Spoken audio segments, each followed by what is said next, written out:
New video tonight at 10. Take a look at the mess in Denton County as the Dallas area isn't getting a whole lot better tonight. This big rig stuck briefly tonight on the roads. Authorities recommending people in the Dallas area not drive with major traffic jams due to the ice. Add to it more than 250,000 customers also without power in North Texas. Austin Energy tells us they are sending crews to the Dallas area to help restore power there.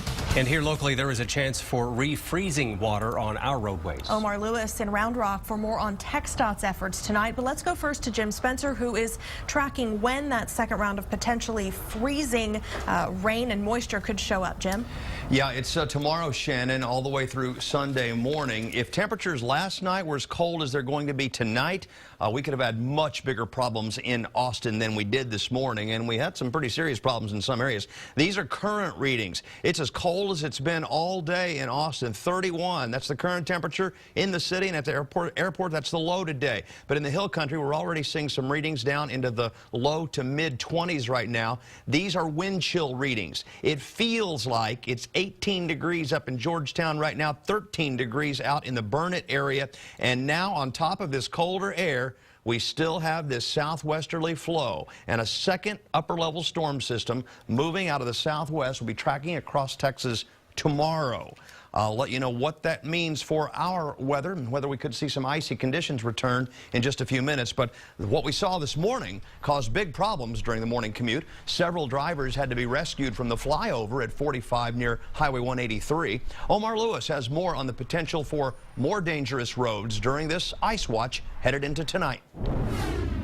That's right, Jim. Here at the flyover on 45 near I-35, several drivers were involved in accidents this morning because of the ice. Now, right now, there isn't any sleet or freezing rain, so the roads are almost back to normal.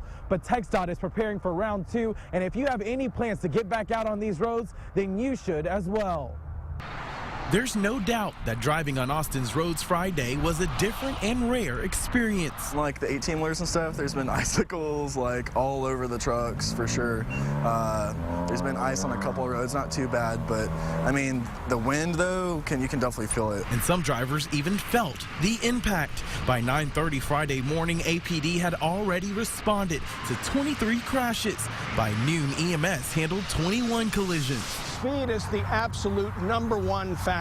TxDOT says most of the crashes on flyovers could have been avoided.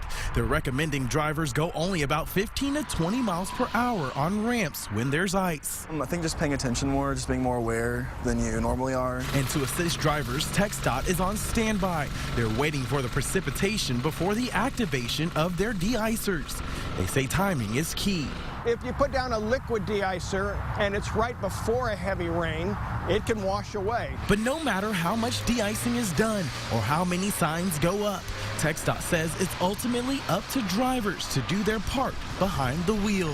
If you're not willing to do both of those things, to be patient, to take more time, and to give your car and all the others enough space, you might as well stay home.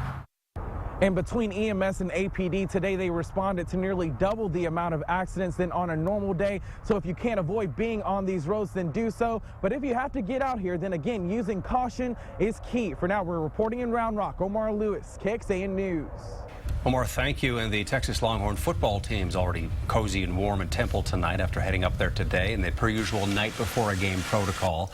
But if you plan on traveling up I-35 to see the Horns face the Baylor Bears, you may want to be careful, as Omar was suggesting. And reporter Emily Collins is in Waco tonight talking conditions there.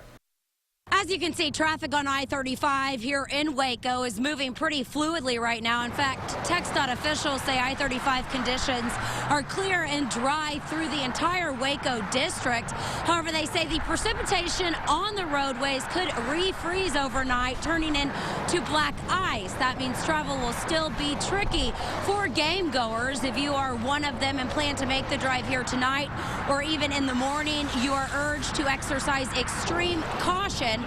Temperatures here are also expected to remain below freezing through the weekend.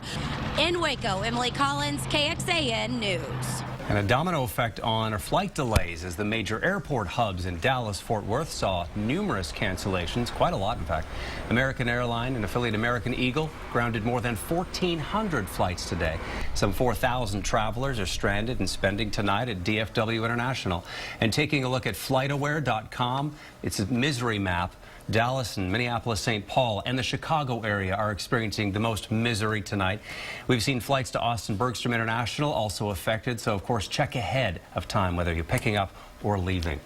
And stay with KXAN News for the best information about how this wintry weather will affect your weekend plans.